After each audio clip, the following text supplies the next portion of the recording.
The broadcast is now starting. All attendees are in listen-only mode. Good afternoon, everyone. Welcome to today's Sustainability Seminar. My name is Nancy Holm. I'm Assistant Director here at ISTC. We have a number of seminars coming up in the next few weeks, and we have flyers about those on the table outside here in the conference room, or they're also available online under events on our website. And then also to remind you that all of our seminars are recorded and archived on our website.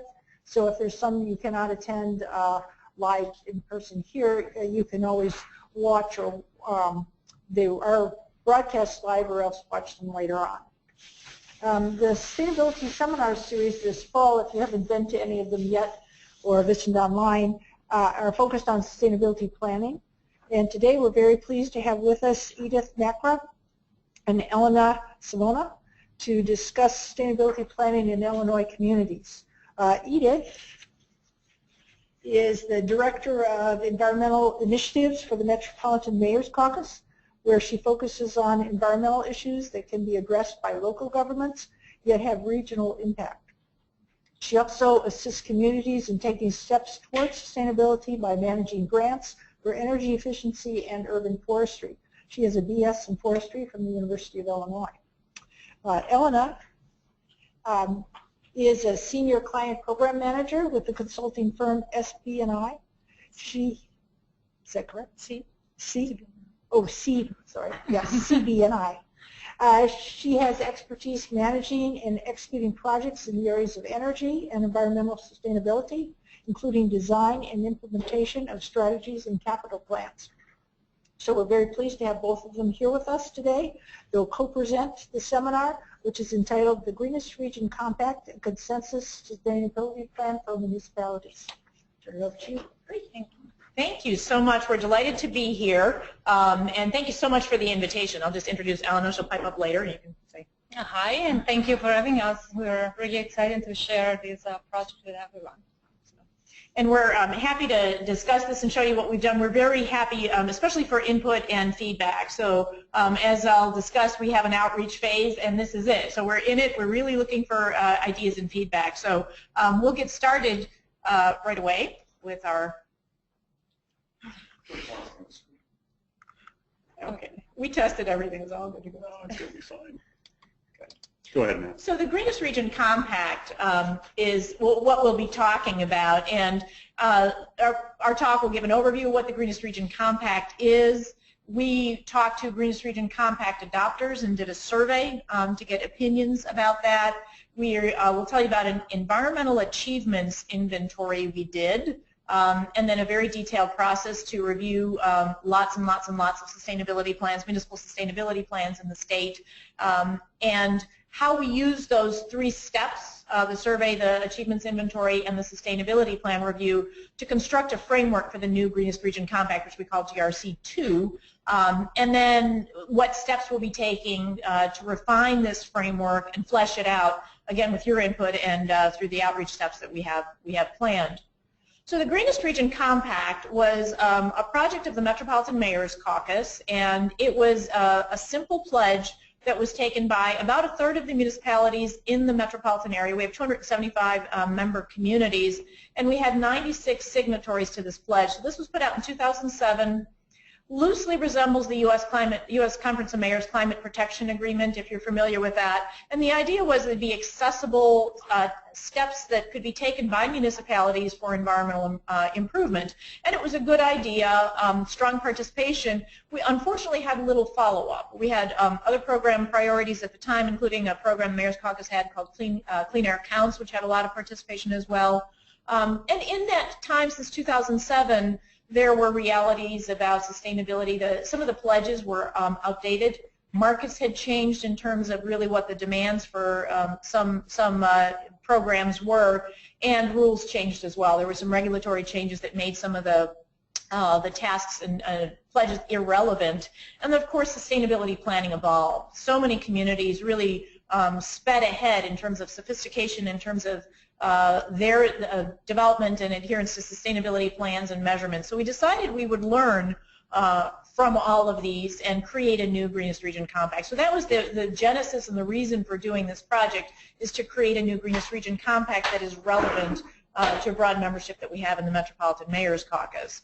And so this is in a way a consensus, or it's meant to be an environmental strategic plan for the region. So thinking very carefully through what should this new Greenest Region Compact be, and we knew it should be an inclusive planning process, and the Mayors Caucus operates on consensus. We want communities to agree on priorities, so we wanted to do that. And we did this sort of stealthy consensus is what I call it. And then we also wanted to look at other plans and programs that were out there. If you're familiar with the STAR Community Rating Index, very high-level challenges. And then there's the regional Chicago Metropolitan Agency for Planning, a regional plan. What can we do to align with those priorities, similar to what we did when we had the Clean Air Counts program? And we wanted to also support programs that are already existing, really good programs with different state and federal agencies and non-governmental organizations as well. And primarily, this whole consensus process and this inclusive planning was we really wanted to listen to what's already being done and what's already been said. So that's really what drives us, is having this inclusive process. So we came up with the project goal to align our environmental issues, resources, and actions at the local, national, and regional levels to guide municipalities to achieve greater environmental sustainability as our goal. And the purposes, the objective of the new framework is that it's to be modeled on existing sustainability plans, incorporates these already successful programs and policies that are underway, and aligns with these higher level goals. So that's where we went with this. And to do this update, the Metropolitan Mayors Caucus received funding from the Cyril funds at the Chicago Community Trust to undertake this project, and we retained CB&I, the consulting firm, and Elena's lead researcher on that. We did some coordination with the Chicago Metropolitan Agency for Planning, or CMAP, and then we had advisors on specific topical issues and many partners. Our report is coming out. It's still in draft form. We're still working on it. So a lot of folks that we consulted to guide our project. So the methodology was the survey of the Greenest Region Compact adopters as the first step. The achievements inventory. This is the idea of what programs are already out there. Very detailed sustainability plan review, and then drafting the consensus framework.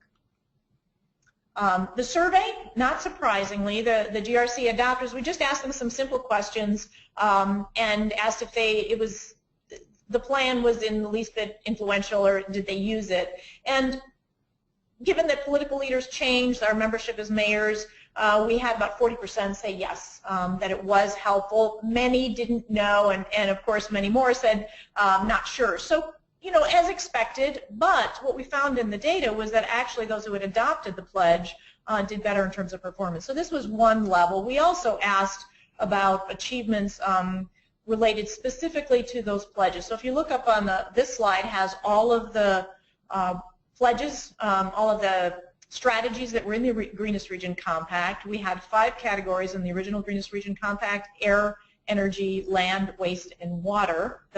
We'll come back to this framework as we describe how we change things over time. But this was the simple framework, and the bold strategies were what we call priority strategies. And the CFL light bulbs, for example, this is an example of how the market changed. Anybody who signed the Greenest Region Compact, we had a partnership where we distributed CFL bulbs to those municipalities. So we knew that was going to be a priority strategy, and as you probably know, CFL light bulbs are now very commonplace. It's affordable. It's not quite the same challenge. E-waste recycling was one of those issues that changed in terms of regulatory. So those were the priority strategies. And then what we found, the ones that are now highlighted in green, were the ones that were reported through our survey as the municipalities had made some progress on. So they had indeed done some work and felt like they had some achievements.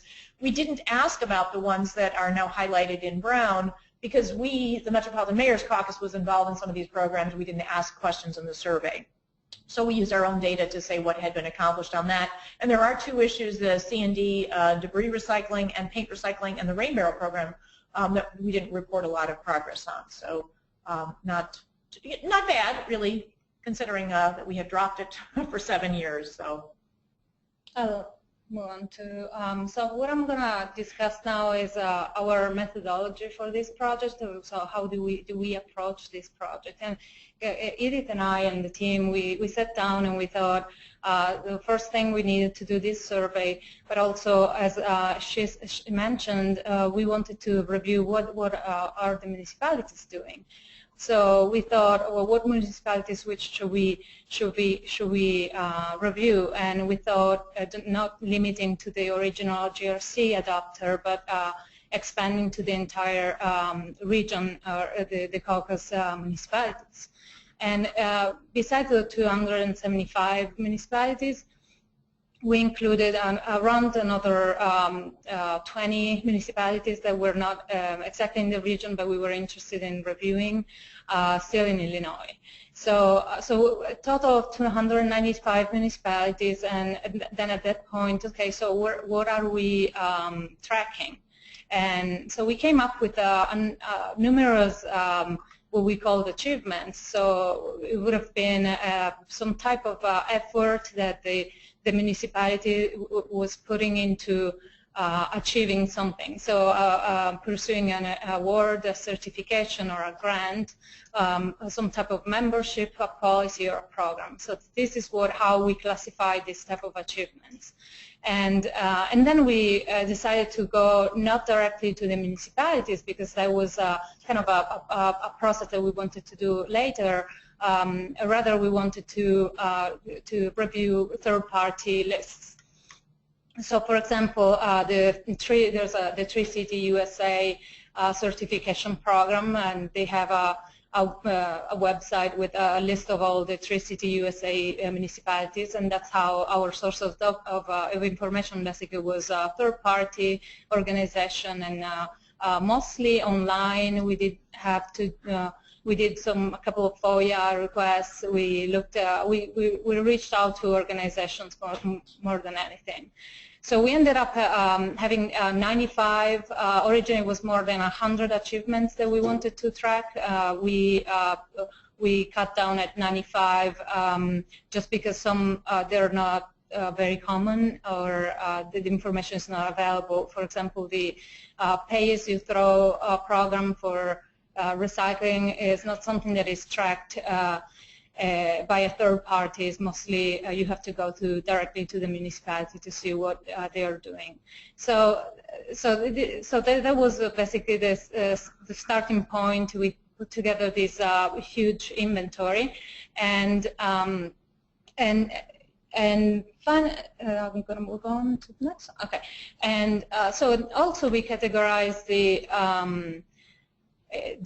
all these achievements under one of the GRC categories. And what we will do, we're doing that the process. We realized that there were some achievements that we did want to track that were not fit. They weren't fitting well in any of the categories from the original GRC. So the original GRC, as Edith mentioned, was air, water, land, waste, and energy. And then there were things like we wanted to track municipalities that had lead AP, lead accredited professional on staff. So it didn't fit really in any of those categories. So we came up with a sustainability stewardship that it means some type of stewardship leadership of the municipality. So we created a different bucket. And the same with climate change. It was very specific, having, for example, greenhouse gas emission inventories, and so we created that other bucket. And now we call this GRC +2 category, which is different from the GRC2, which is the new framework. So the GRC +2 is the 5 original categories plus the 2 additional categories. And the way we use this is, so we created this spreadsheet inventory that we had all the municipalities and all the achievements, and the achievements fell under one of these buckets. So this is an example of, this represents the top 20 achievements. We came up with a total, we tallied up to a total of over 3,500 achievements. And these are, on the top 20 is 2,100 achievements, so it's basically the 60%, about 60% of the achievements are in the top 20. And then you can see they're categorized in different in the different category GRC+2 categories. There's a lot on land happening and energy. Those are the top two. We also categorize them as what type of achievement it was. So this is an example of a snapshot of one of our spreadsheets where we were tracking the information. I think it might be a little bit difficult to see in the back, but what it represents is the name of the achievement, then the type of achievement. So in this case, they were all these programs. PG was program or policy or award, certification and so on. And then the category, so air is the blue, light blue, energy is the orange and so on. And then also we were keeping the source of information where the lists were coming from. And the number of achievements that or the number of municipalities that had that achievement. And did I skip one? No, okay. So in total, basically, so these are the 7 categories, and we had a lot of achievements, mostly in land and energy, as mentioned, and with a total of 3,500 achievements. Do you want to go over? Sure. And so what we know about these achievements is because, we basically trolled websites and found grants. You might say, is energy efficiency really a high priority, or are there just a lot of grants out there? So, we are somewhat limited by the data we found, but it provided this really neat, equitable, high-level observation across the entire region. And because we weren't asking communities, what have you achieved, we were really looking at what programs were out there. So it became kind of a neat way of looking at what's going on. So the fact that energy is really high is both a combination of it's important, but it's accessible. There's a lot of money for it right now. So this is the breakdown. We consistently see focus on land with municipalities across what they say they want to do and what they're doing. Energy is up there more as what's being done now, I think, than in terms of goals. But you can see the distribution in our GRC+2 categories, somewhat equitable, climate change being pretty small. And then by type, and me being more on the political side of things, when we first started to put this together, we had some, especially the granting agencies, saying, what's your heavy reliance on using grants as indicators of achievements? Well, that's because we could find equitable lists. They're very well tracked, and there's always accountability to them. So we relied on them.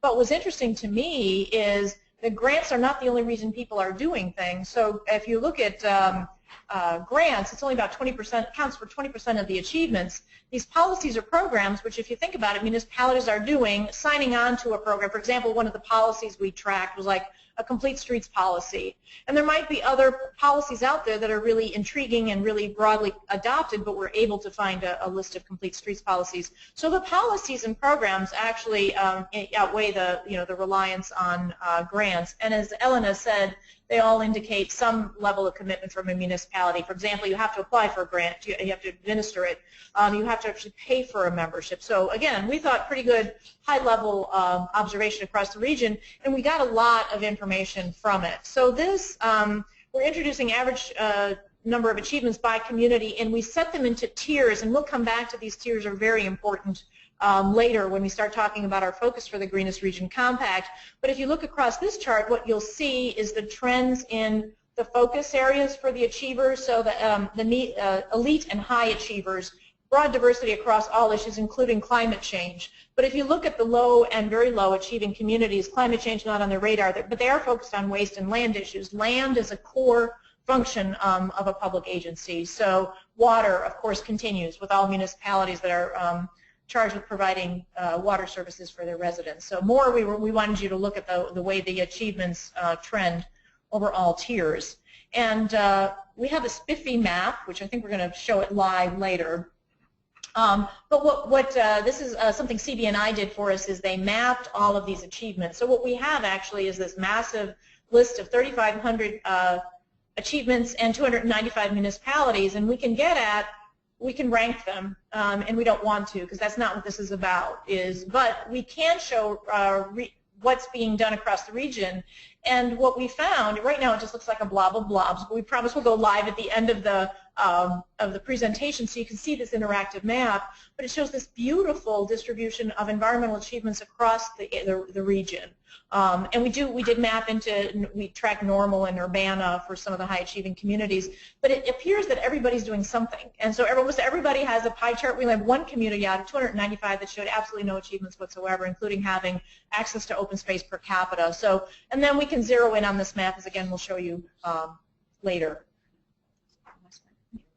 Okay, so this is where we'll get into tiers and the importance of tiers. So I've always observed that some of the leading communities, outspoken, high achievers, and you'll see the list here shortly, but some of these communities ultra green, and they've got it all going on. There's also high achieving communities. So between the elite and high achieving communities, it's 26 communities throughout the region.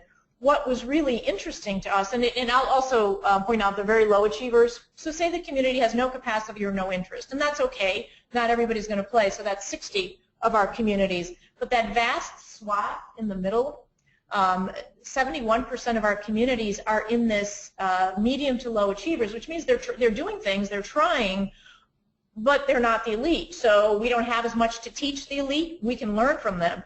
But this is where we're deciding that our focus will be. So our Greenest Region Compact will be written and resources will be targeted to bring those those medium tier achieving communities up, we think is a worthwhile target for an organization of our scale.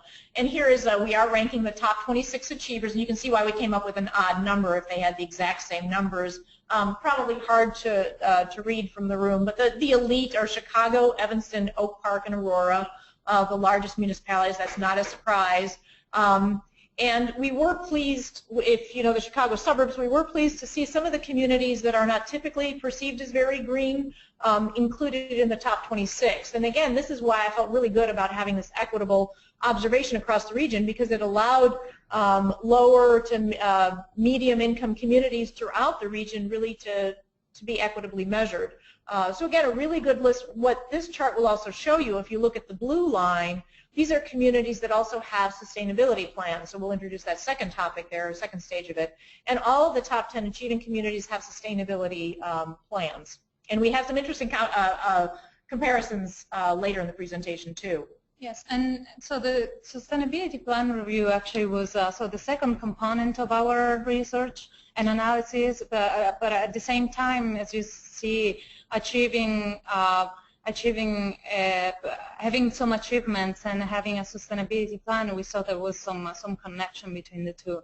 So what we wanted to do with the sustainability plan review was to review all the sustainability plans in the region, and there is no study or comprehensive study done before on this. Only we had a study done by Delta Institute that listed some of the sustainability plan. It was a little bit old, so we started with that study and we moved on with the more updated information.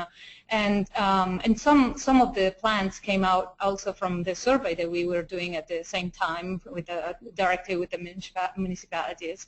So what we did is basically analyzing plans, reviewing who has sustainability plans, and those were plans that were sustainability plans, sustainability action plans, climate action plans, environmental agendas, different names for a focus on sustainability, and also comprehensive plans. Some cities that had a comprehensive plan and had a chapter dedicated just to sustainability.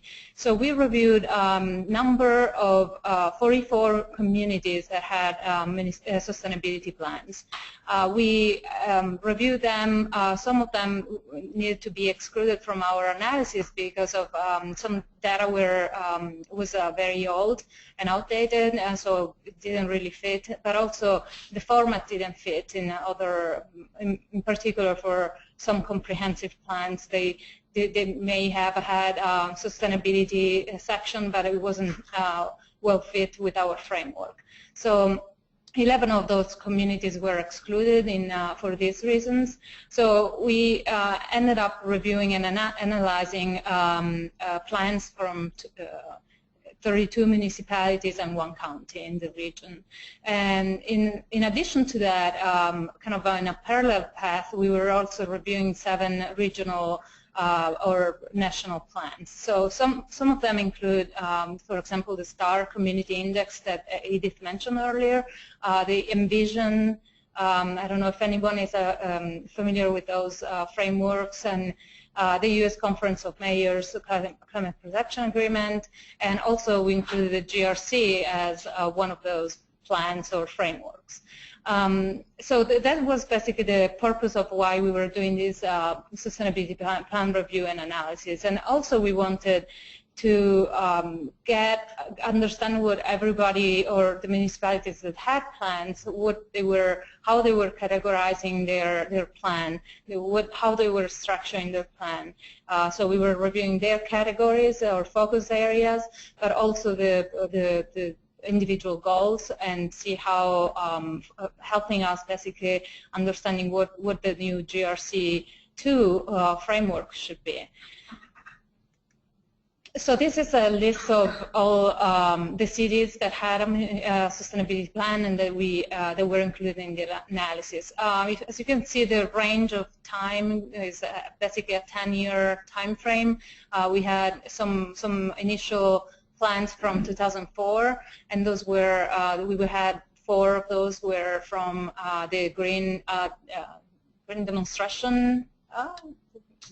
Green Community Demonstration Green Community Demonstration. IPA. Yes, it's a IPA program, early program, and then to 2014 we had 1 municipality, Buffalo, had a sustainability plan, and then there were, and we tried to connect also with what was going on. So some influencers during the time frame, and we noticed some, when the Chicago Climate Action Plan came out, or definitely the IEPA program, and so on. So what we did, the exercise was to review the plans and disassemble them and then reassemble. So using a common frame. So the first thing was reviewing the categories, and then the second step was the goals. We reviewed about 790 municipal goals, and plus the 200 goals from the regional plans. And what we were doing is basically reading all the goals and understanding where they would fit, and then redesign and resort them into a common framework. The original common framework that we used was the GRC +2, just because we used that for the achievements and we wanted to connect the two. And so that was the framework we were using to resort all the goals. So for example, as you see there, if there was some goal on air quality, on improving air quality, that was resorted into air. Air was one of the GRC +2 categories. And in their original plan, it might have been in any of these categories, so transportation, mobility, or climate, quality of life, and so on. So what this represents is basically all the plans and where all their goals fit into the GRC +2 category. And what's interesting here to notice is the first few. This is in chronological order. So if you see all the way into the left, your left is the first 2004 plans, which were from the EPA project, and they were very focused on land, most of it. Then climate change come in probably 2008 with Evanston, which was actually a climate action plan. So, and it stays a little low, like a small. There were very few number of goals through all these plans, but then it's also interesting to notice the variability of both the number of goals compared to the size of the cities. For example, Woodstock had 80 plus goals, and in general, just how diverse these plans were. And this is the same exercise that we did for the national and regional plan. Right. And what was interesting with the community level plans and the national and regional ones too, not only is it the variability with these plans, but so would there be any assistance that could be provided through maybe a GRC framework to say, can we make that a little more consistent? So we don't have a community. I mean, how do you achieve 80 goals, or are the communities that are setting 10 goals? What's the right number there? So that was the reason for synthesizing and looking at more of a common framework. But when you line them all up like that, it's really interesting. So this is the state and regional plan review, and we did sneak in a couple of them that aren't really plans, like we did CMAP. Did a green practices survey, which was really informative to us and gave us a high-level view on what's actually happening, but and some questions about plans. But this is more or less some plans, and Elena mentioned Envision and Star Community. But this shows, is it possible for us to align at the local level with these higher-level plans? And the one, if you look at U.S. Conference of Mayors on the far left, that has the most in line with the categories we set out with what municipalities said they wanted to do, so these GRC +2 categories. And likewise, where you see a lot of the colors with Envision and Star. But I can point to, so the regional plan for the Chicago metropolitan area, the Go-To 2040 plan, long-term regional plan, really not focused at the municipal level, so that's why there's only land and sustainability practices and a little bit on water. But even if you look at the Greenest Region Compact, which I can look at ours, I feel like we missed the boat when we put that together. So we didn't even address the sustainability stewardship practices or climate in ours. So this was really neat to see, again, how can we line up goals. So, so the next step was to, after Elena and her team read all of these piles and piles and piles of plans, was having categorized them into the GRC +2 categories for the purposes of comparison. Now we wanted to back up and just resort them into buckets that emerged organically. So this is the beginning of watching the GRC2 framework emerge. I'm going to keep going. Okay, so this was if you think of sort of disassembling them and sorting them all into buckets, we watched where the buckets land, and we created categories around them. So in doing so, we completely discarded these interim GRC +2 categories and just allowed categories to emerge. Right. Yeah. So this is basically what we came up with. With new categories, when we did the resorting the second time, we really were looking at, so where does this go, if we had to create this thing from scratch, where would I fit it? And then by looking at all of them and what they were and what their goal were, we naturally saw by looking at the frequency of our similar goals, we could naturally put them into different buckets. So we call them climate change, economic development, which was not addressed really in our GRC +2, energy efficiency, renewable energy, land use, mobility, municipal operations was another one that was not specifically addressed before. Sustainable communities was a lot of those goals that had to do with stewardship and leadership, and waste and recycling, water and wastewater. So these are the 9 categories that we are currently proposing for the new GRC2, and this is where the goals that we reviewed from municipal sustainability plans fit. So as we saw before, there was a high number of land goals, and also sustainable communities. And in particular, so this is the distribution of goals. Do you want to go? Yeah. So distribution of goals, just to look at them visually, and there's some similarities. We said land was consistent throughout, so we observed an awful lot of activity in the land category because that's what municipalities do, and so there's a lot of land use related goals. But if you look at energy efficiency, so this is where you can say, so what are you already doing, and is this where all the resources available for energy efficiency in the sustainability achievements maybe now isn't as important when you get to planning, and it could be is that those tasks are already done, or is it more simplistic? But it's kind of a different view. What is it you say you want to do?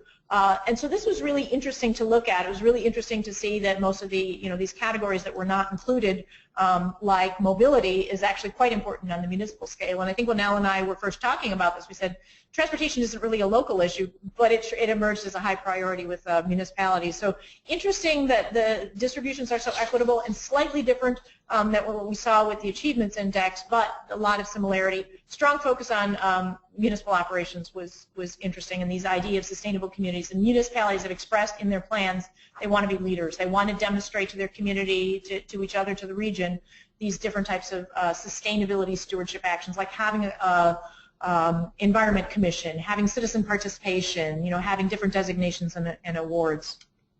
So Elena will go over the details. So those are the major categories, and as you can imagine, looking at the 29 sustainability plans with all these different terminologies, we really struggled to try to put them into similar bins so that we could have this synthesized framework. So these are categories and headings. This is what the data told us. So it's a rough framework, is what we heard from the data. Right, and we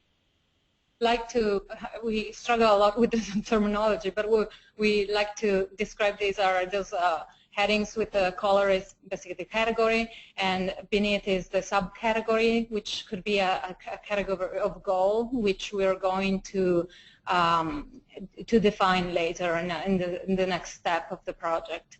But in general, that's how, in our process of reviewing the goals and trying to fit into a bucket, we was going into a bucket of a category and subcategory. And so these are the ones that we identified for climate change and economic development, and energy efficiency, municipal operations. And if you can see, there's all of them actually have some in common. The stewardship, most of them have stewardship, policy, and education and outreach, because they seem to be more crossing themes than actual categories, but they do fit into a higher category as well. So we included them, and we will most likely address this issue in the next phase. And an example, let's see here, the municipal operations, you can see data management. So just to give you an idea of what the exercise was, is we found there were probably 6 plans that had some type of goal that they wanted to track data. For example, tracking bicycle accidents or other things that meant to track, collect data, and then so collect, track data, and manage data. So that's why we created a data management subcategory, and then it fit very well into municipal operations because it was up to the government operations. So these are the rest of the categories, and then I think we can move to conclusions, and then we can, if you have time, we can show the map. Mm-hmm. Right. Do you want to go? Revisit those, right. And so again, those were, it's a framework. We now will get into how we develop that into this Greenest Region Compact. But one of the comparisons that was really interesting is to look at the two studies that we did, the achievements and the sustainability plans, and compare them. So this was Elena's idea, is put them side by side, and this kind of comes back to what's the impact of sustainability planning. And just to reiterate, so the red one are the planned number of goals, and if you'll see Woodstock there, it sort of stands out as the highest number of goals in any municipal sustainability plan. The blue is the achieved. And just to be totally clear, this is from our achievements inventory, and these are from sustainability plans. There's no connection. So we didn't ask the communities to report on what are you doing on those 80 goals. We just compared the objective sources with the objective plans. This was really interesting to see, again, do you want to try to help communities set achievable goals, or are the goals misdirected, or are the resources misdirected? So much to be learned, I think, by studying this, but really interesting observations. So you've got your overachievers and under planners, and then the reverse. But as we observed from the comparison with the achievements, was those that have sustainability plans do tend to be achievers. So in conclusion, looking at all 3 steps, we think that a new Greenest Region Compact could be influential, and particularly if it aligns with higher levels and builds on the approach that we have here. So we think it'd be influential for communities and for reaching these higher level goals. And I even wonder if it might make sense then for agencies that are involved in grant making or policy setting to look at them and say maybe we should be targeting more of our resources and assistance to what those communities say they want to do, or where their achievements are. And concluding again, sustainability planning seems to matter. Even those respondents to the GRC survey who said, nah, we didn't really get a lot out of it, showed in the end that they were really doing, more in terms of achievement level, and were more likely to have their own sustainability plan developed. Our process is meant to, again, be very inclusive, so we've done this stealth level of seeing what everybody's doing without a lot of talking or engagement. We now want to reach out. And then just to reiterate too, is want to target those achievers. The whole Greenest Region Compact should be targeted at the vast majority of communities in the middle, and learn from the high achievers. So our next steps are, we just received word that we will be continued on the second phase of this, so we will have another year to work on this. And we want to validate the relevance of the framework. So we want to reach out, in addition to reaching out to experts like yourselves, we're very interested in talking to stakeholders in those different subject matter areas. So for example, we want to take the water goals and say, very rough framework here, how should we fill that in? And help us with the technical details of, and what's achievable goals with lining up programs, lining up realistic goals, lining up issues. So helping to validate the framework and really flesh this out. We also then, once we establish goals through this whole process of dialogue with stakeholders and anyone interested, is then to establish goals and indicators. And that's going to be really important to many parties, that we have indicators, and then we'll launch a new Greenest Region Compact. And potentially, if you look at a third of the municipalities in the Chicago region opening that up, it starts to set a framework that we think could be helpful to communities. So that's our part of the presentation, our contact information up there, and Elena is going to take us now to that map. We have a few minutes to look at that, and if it takes any time to load, we can take questions while we're doing that.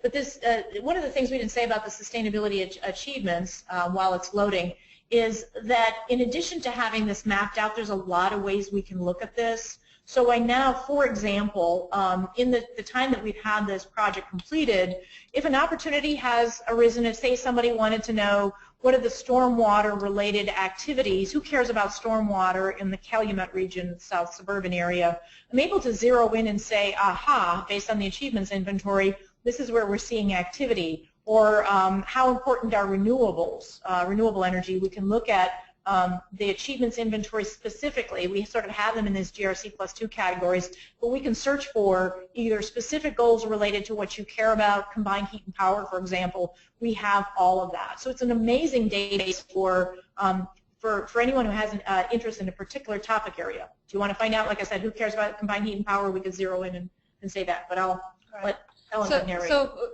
with this tool, this is really simple. It's we don't go into the details of CHP in this tool, but this would show the categories, the GRC+2 categories for a given city. Would show those the achievements into these categories. So the total achievements, and then in the totals would show into a pie chart, which is nice. Everybody gets basically, almost everybody has a pie chart, but it shows some the distribution geographically, and then if we want to review specifically in one of the categories, for example, in water.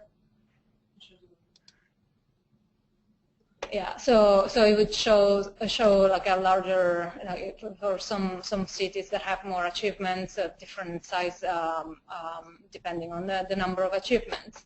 So this is basically, it's a simple tool. I think we use more the actual inventory than the map, but this is, I think it makes at least the mayors very excited. Right. So there were a few things. So I wanted to bring up water because most of the maps don't show that much variation, some to observe trends, but if you look at the water one, you see the larger number of achievements.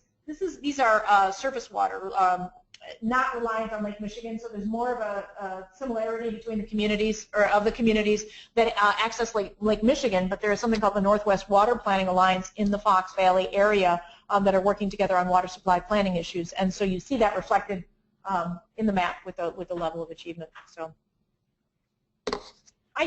we're happy to take questions if there's time for that. And yes, we will. We're just going to switch to a microphone, so I'll have people ask the questions over the microphone.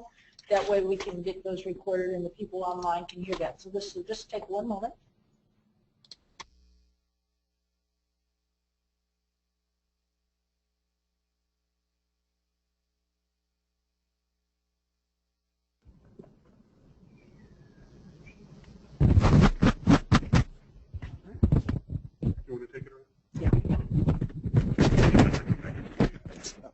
Okay, so do we have some questions from the audience here at all? I'll bring the microphone over if you want to come up.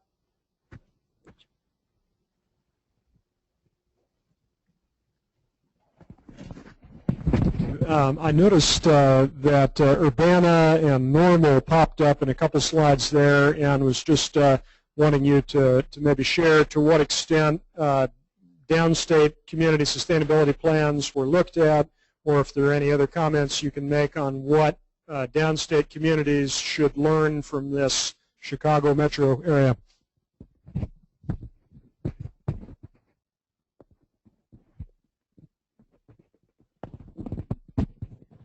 Well, first I'll answer, the focus on the Chicago metropolitan area is we have a membership. So that's why we focused on the area that we did. But what we found, particularly with the achievements inventory, is that there were some communities that were continually high achievers, and we decided to look into them. So that speaks to the achievement level, and I'll let Elena talk to the sustainability plan review. Well, the sustainability plans, we reviewed the ones in the Chicago region, so mostly. It was, I think, the achievements inventory was including some of the cities also downstate, and so we used the results from that, but for the plans review, we limited to the membership. Normal was included. They did have a sustainability plan. That is one of the plans that was included. And I didn't think Urbana did. They showed up on as not having a sustainability plan, right?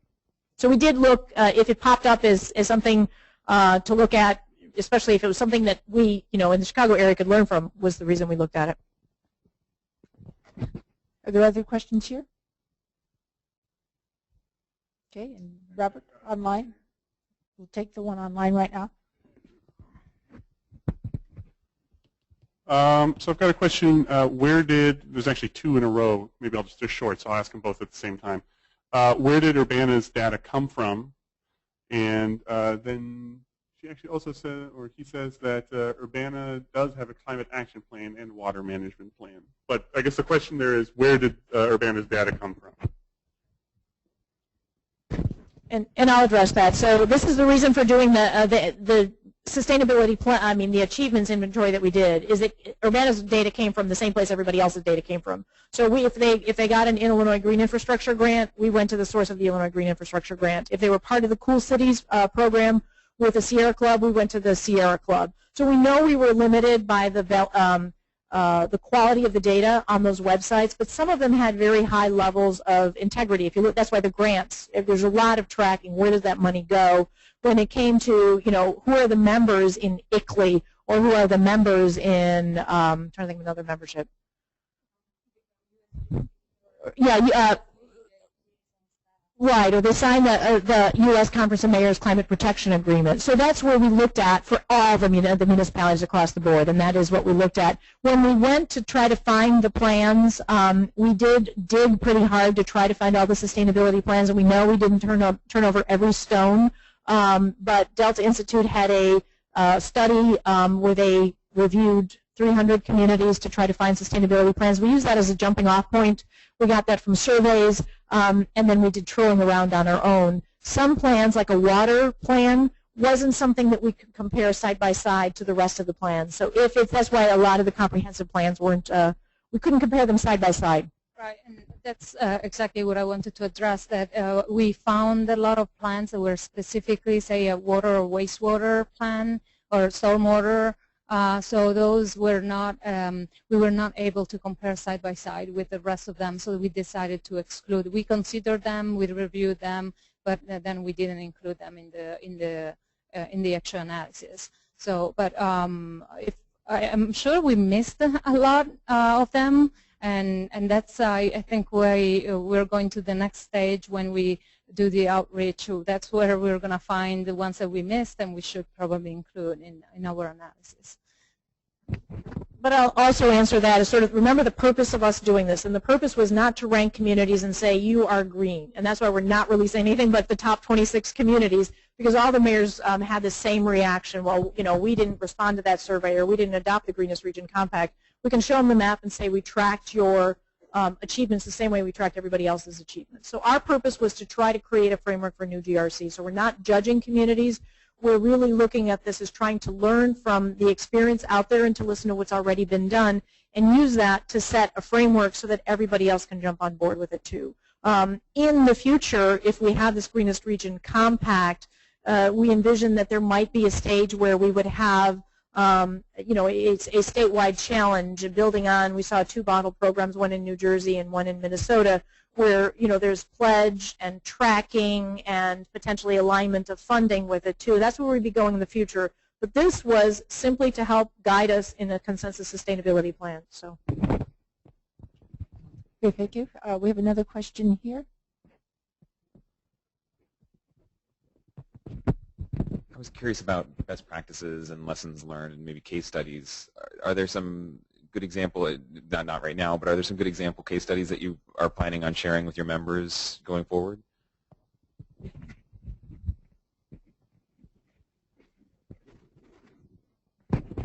That would probably be, again, this later phase when we have a framework and then we can start tracking it.